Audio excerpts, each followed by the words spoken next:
Esperanza Villalobos never thought she'd be living alone in this house at her age. Running her fingers along the smooth wooden banister as she climbed the stairs each evening, she couldn't help but think about all the generations of her family who'd done the same.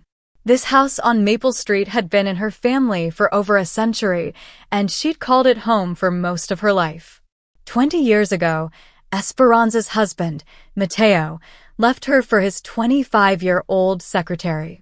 Their son, Cruz, was only 12 at the time. She remembered the day Mateo told her he was leaving as if it were yesterday. He stood in their kitchen, not meeting her eyes, fumbling with his wedding ring. "I'm sorry, Esperanza. I never meant for this to happen," he said, his voice barely above a whisper. She just stood there, gripping the kitchen counter until her knuckles turned white. "Does she make you happy, Mateo?" she asked, trying to keep her voice steady. He nodded, still not looking at her. "I'll make sure Cruz is taken care of. I'll pay good alimony," and he did keep that promise. Every month without fail, the money came in. Esperanza saved every penny of it for Cruz's college fund, working extra hours at the marketing firm to cover their daily expenses. The house, thank goodness, was already paid for her grandmother's final gift to her. This house had been her anchor through everything. Film crews even used it once for a period piece about the Civil War era, saying it perfectly captured the essence of that time. The producer offered to buy it for an obscene amount of money, but she couldn't sell it. This house wasn't just walls and windows. It was her heritage, her story. After Mateo left, Esperanza threw herself into her work and raising Cruz. Dating never felt right. Her colleagues would try to set her up, but she always declined. "I'm married to my career," she would joke, but the truth was she'd lost faith in love. Cruz became her whole world. She made sure he had everything he needed: love, support, guidance. They had their routines: breakfast together every morning, homework at the kitchen table, Sunday movie nights. He graduated with honors and went to a good college thanks to his father's alimony payments. When Cruz brought home Xiomara from work last year, Esperanza tried to be welcoming. Xiomara seemed nice enough, always smiling, complimenting the house, asking about family photos, but something felt off. Maybe it was the way her smile never quite reached her eyes, or how she'd change the subject whenever work came up. Still, Esperanza told herself she was just being an overprotective mother. "Mom, we're getting married," Cruz announced over dinner one evening. Esperanza remembered forcing a smile and hugging them both, pushing down the nagging feeling in her gut. "I'm so happy for you both," she said, and she meant it, or at least she wanted to mean it. The wedding was small but lovely. Esperanza sat in the front row, watching her boy promise his life to this woman she barely knew. Mateo was there too, with his new family, wife number 2 and their teenage twins. They nodded politely to each other but didn't speak. Everything seemed fine at first. They got an apartment across town, both working at the same tech startup. Esperanza would have them over for dinner sometimes, watching how Xiomara would inspect everything in the house with those calculating eyes of hers.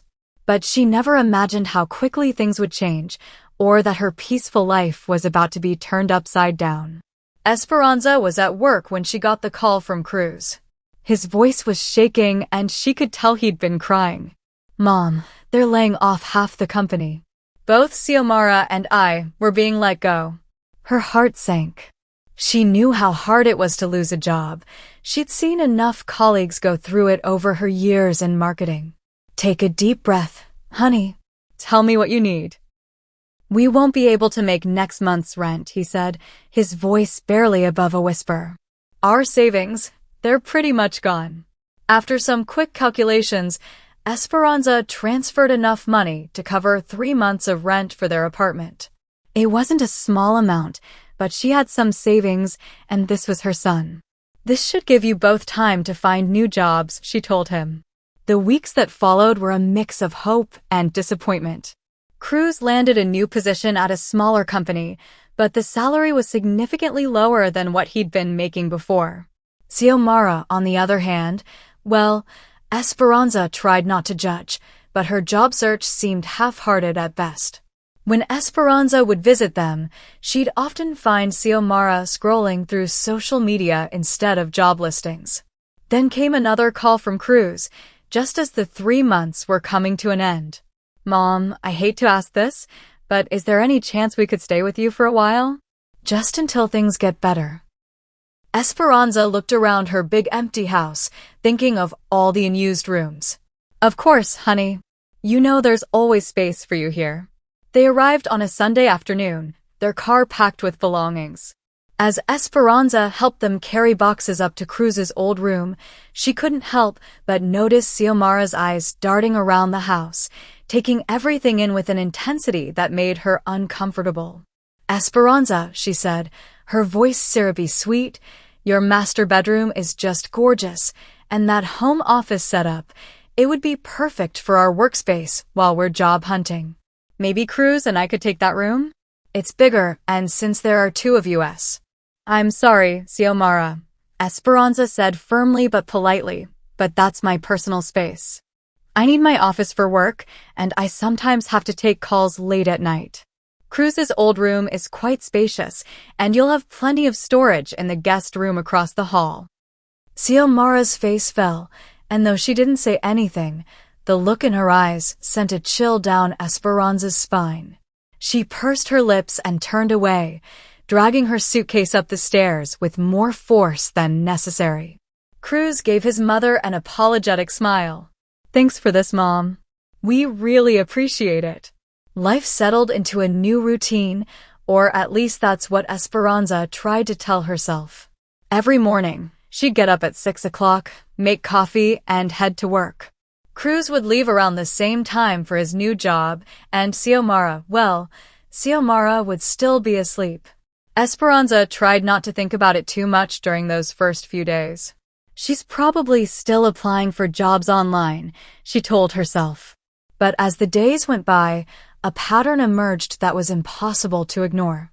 Each evening when Esperanza returned from work, she'd find Xiomara exactly where she'd been that morning, sprawled on her living room couch, phone in hand, surrounded by empty snack bags and coffee mugs. The dishes from her lunch would be piled in the sink, crumbs scattered across the kitchen counter. "How was the job search today?" Esperanza would ask, trying to keep her voice light. "Oh, nothing really suitable for my qualifications," Xiomara would reply without looking up from her phone. 2 weeks passed like this. The house, which Esperanza had always kept immaculate, was starting to show signs of neglect. Dust gathered on the furniture, dishes piled up, and laundry overflowed from the hampers. After a particularly long day at work, Esperanza decided it was time for a gentle conversation. They were sitting at dinner, a meal she had prepared after cleaning the kitchen first. She cleared her throat nervously. "Xiomara, honey," she began, keeping her voice as gentle as possible, "I was thinking, since you're home during the day, maybe you could help about a bit with the housework? Just until you find a job, of course." The change in Xiomara's expression was instant. Her fork clattered against the plate, and her eyes welled up with tears. "I knew it," she cried, turning to Cruz. "I knew she'd try to turn me into her maid. Just because I'm temporarily unemployed doesn't mean I should be your mother's servant." Esperanza sat there, stunned. "Xiomara, that's not what You've been looking down on me since day one." She was full on sobbing now. "You think I'm not good enough for your precious son or your precious house." "Xiomara, please, I didn't mean," but she was already pushing back her chair, running from the table with dramatic flair. Cruz stood up, his face dark with anger. "Mom, I can't believe you'd be so cruel to Xiomara. She's going through a really tough time right now." After that night, things got even worse. Esperanza still did all the cooking and cleaning while they ordered takeout and left their empty containers wherever they finished eating. Out of habit, or maybe hope, she'd still call them to join her for dinner when she cooked. They'd come down, eat without a word, and leave their dirty dishes on the table. The weeks dragged by, each day feeling longer than the last. The sound of the TV from the living room had become a constant backdrop to her home life, along with the gentle tap-tap of Xiomara's fingers on her phone screen. Esperanza tried to stay out of her way, spending more time at the office than necessary, but the situation weighed heavily on her mind. One morning during their weekly department meeting, their HR director mentioned they were looking for an office manager. Esperanza's ears perked up immediately. "What's the starting salary?" she asked as casually as she could. $45,000 to start, her colleague replied, "but there's room for growth. We promote from within whenever possible." Esperanza thought about Xiomara's resume. She had a business degree and had worked in administration before. This could be perfect. She spent her lunch break drafting a careful text to Xiomara about the position, but then deleted it. This was the kind of news better delivered in person. She left work early that day, her heart light with hope. Maybe this could be the solution to their problems. She found Xiomara in her usual spot on the couch, scrolling through her phone. A half-eaten bag of chips lay on the coffee table, crumbs scattered across the surface. "Xiomara," she said, trying to keep her voice bright and encouraging, "I have some good news. There's an opening at my company for an office manager. It's entry-level, but there's real potential for advancement. The starting salary is decent, and I could drive you to work. We could commute together." Xiomara shot up from the couch, sending the chip bag flying. "Are you serious right now? An office manager? Do you know what my qualifications are?" "I just thought." "Thought what?" "That I'd be happy to fetch coffee and organize paper clips." Her voice was rising with each word. "I have a business degree. I was a project coordinator." "Xiomara, please, I didn't mean." "Oh, I know exactly what you meant." She was practically shrieking now. "You think I'm a freeloader. You think I'm lazy. You can't stand the fact that I'm not working, so you're trying to force me into some degrading position." Just then, Cruz walked through the front door, his timing impossibly bad. "What's going on?" he asked, looking between them. Xiomara rushed to him, tears streaming down her face. "Your mother just insulted me again. She thinks I'm a freeloader. She's trying to force me to take some menial job as an office manager." Esperanza stood up, her hands shaking. "Cruz, that's not true. I was just trying to help. There's an opening at my company and I thought..." "Mom, stop." Cruz's voice cut through the room like a knife. "Why do you always have to do this? Why can't you just leave Xiomara alone?" "Do what?" Esperanza asked, genuinely confused. "I'm just trying to help." "Help?" Xiomara scoffed through her tears. "You're trying to humiliate me." She ran up the stairs, her dramatic sobs echoing through the house. Cruz gave his mother a look of pure disappointment. "I never thought you could be so difficult to live with, Mom," he said, shaking his head. "You're constantly starting drama. It's like you can't help yourself." He followed his wife upstairs, leaving Esperanza standing alone in the living room. She sank back into her chair, her half-finished coffee growing cold in her hands.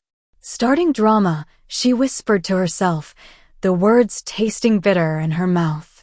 In all her 62 years, no one had ever accused her of being dramatic. The days turned into weeks, and Esperanza learned to keep her mouth shut about the job situation. The mere mention of work would make Xiomara's eyes narrow dangerously, so she stopped bringing it up altogether. It was easier that way, even if it meant watching her waste her days away on the couch. Things changed when Cruz got his first big commission at work. Suddenly, Xiomara was going out more often, returning with shopping bags from expensive boutiques and fresh manicures that probably cost more than their weekly grocery bill. Not once did she think to pick up laundry detergent or paper towels. Those mundane household items remained Esperanza's responsibility. Esperanza kept hoping that with Cruz's improved income, they'd start looking for their own place. Each morning, she checked the local rental listings on her phone, imagining them finding a nice apartment across town. But they seemed perfectly content to stay put, making themselves more and more at home in her house. One evening, Esperanza came home to find Xiomara excitedly chatting on her phone in the living room. Oh my God, yes. The house is absolutely perfect for a party, she was saying. You should see the vintage chandelier in the dining room. It'll look amazing in photos. Esperanza set down her briefcase, her stomach already nodding. What party? Xiomara hung up and turned to Cruz, who had just walked in. Babe, we should definitely have our anniversary party here. Can you believe it's been almost 2 years? Where exactly are you planning to have this party?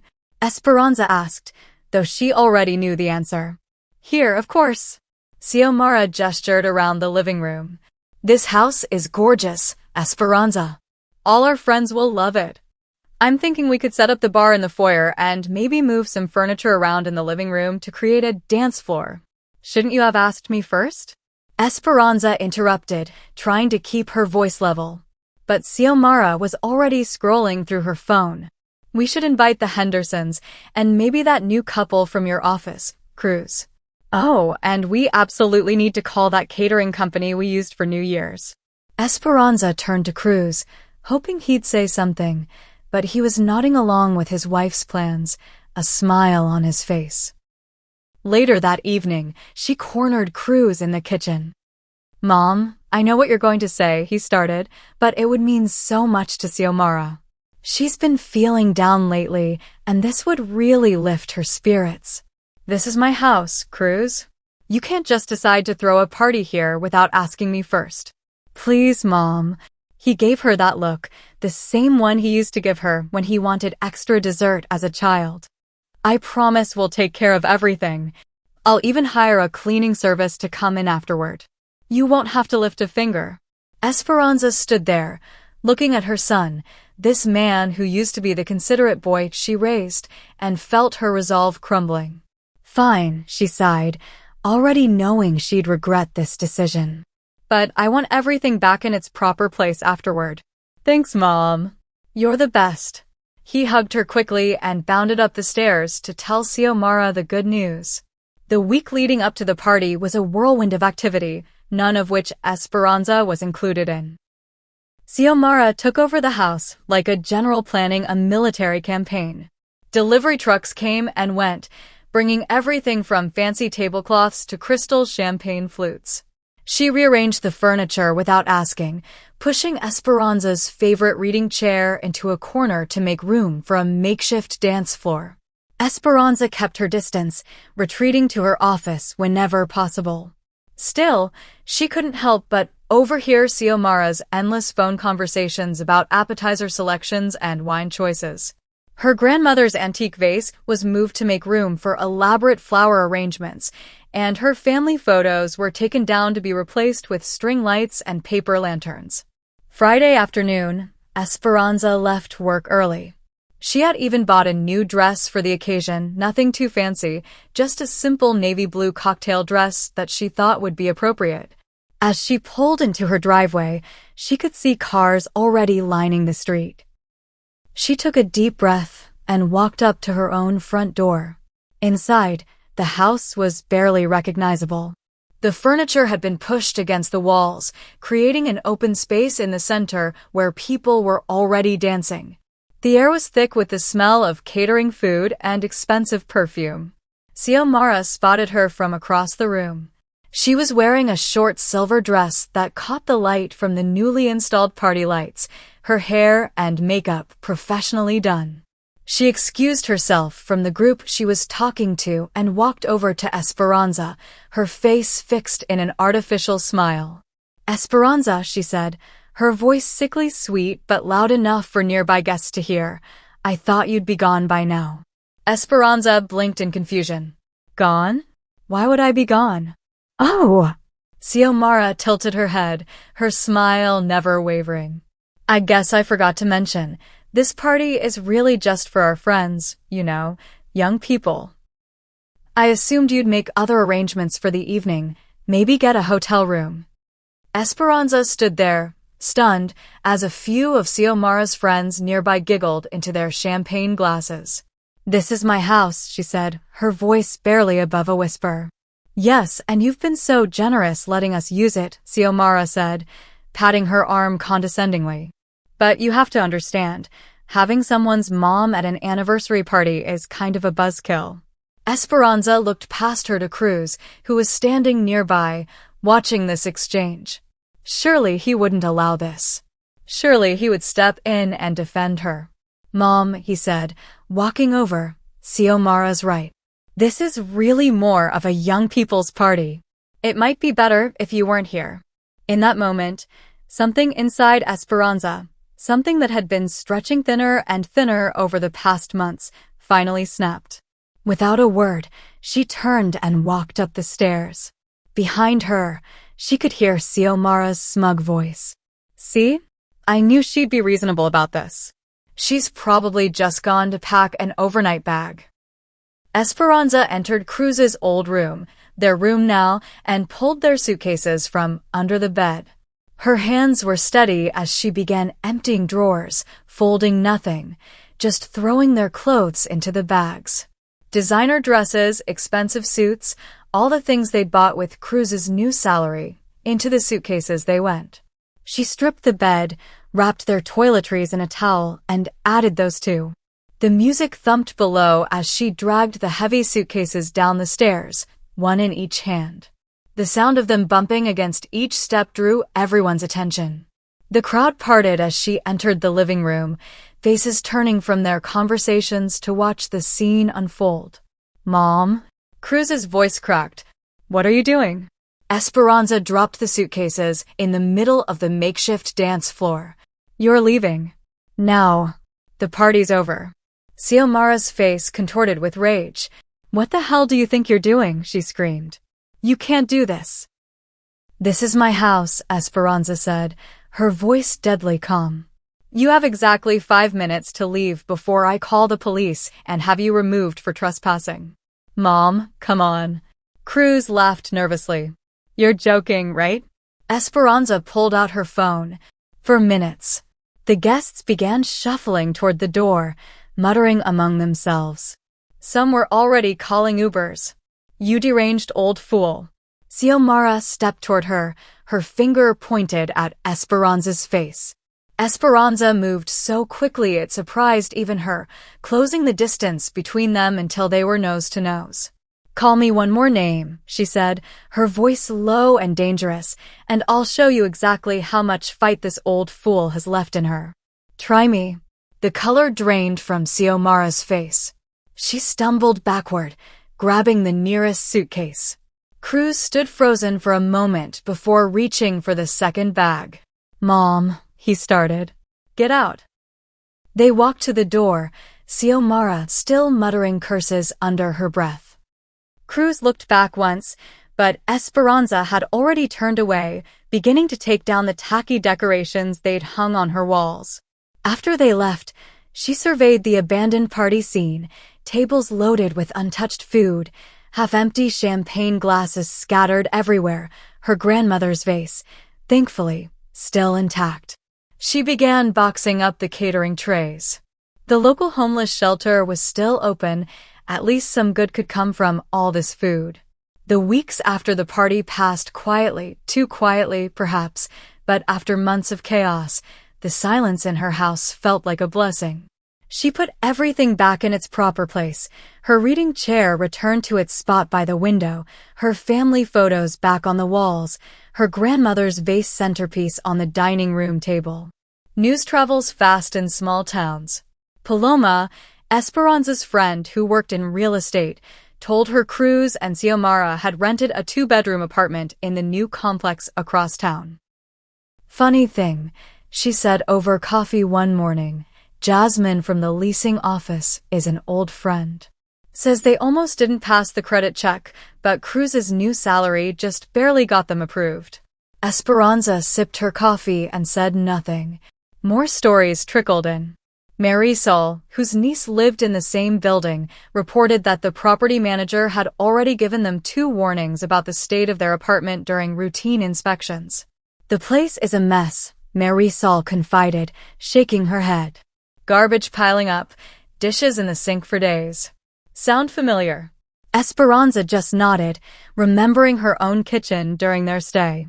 Then came word of the arguments. They weren't exactly subtle about it.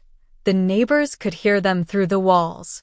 Xiomara screaming about Cruz's pathetic salary, how she was sick of living in a dump, how none of her friends had to live like this. Cruz firing back about her refusing to work, to cook, to clean, to do anything at all, really. They say she throws things sometimes, Esperanza's friend Lorena whispered during their weekly lunch. Cruz was seen sleeping in his car one night last week. Each story made Esperanza's heart ache a little. Not for Xiomara, she was done wasting sympathy on her, but for Cruz. He was still her son, despite everything.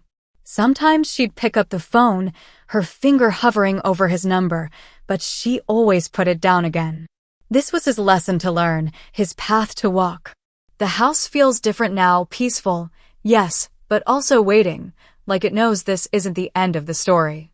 Some nights, as Esperanza sits in her reading chair with a cup of tea, she looks at the photos on the wall, Cruz's graduation, his first baseball game, the two of them at the beach when he was 10. She remembers the little boy who used to run to her with skinned knees and broken toys, trusting that mom could fix anything. But she can't fix this for him. He needs to see it for himself, to understand what he's become, and find his way back to being the person she raised him to be. Until then, she'll be here in their family home, keeping his room ready, just in case, not for Xiomara, that bridge is well and truly burned, but for her son, when he's ready to apologize, to talk, to rebuild. In the meantime, Esperanza is reclaiming her life. She joined a book club, started taking painting classes on weekends, and even adopted a cat from the local shelter. His name is Octavio, and he's excellent company. He sits with her in the evening, purring contentedly as she reads, neither of them feeling the need to fill the silence with empty words. Life goes on, as it always does, and when Cruz is ready, he'll know where to find her. Hi besties, thank you so much for watching to the end. Please remember to like, comment, and subscribe. Bye.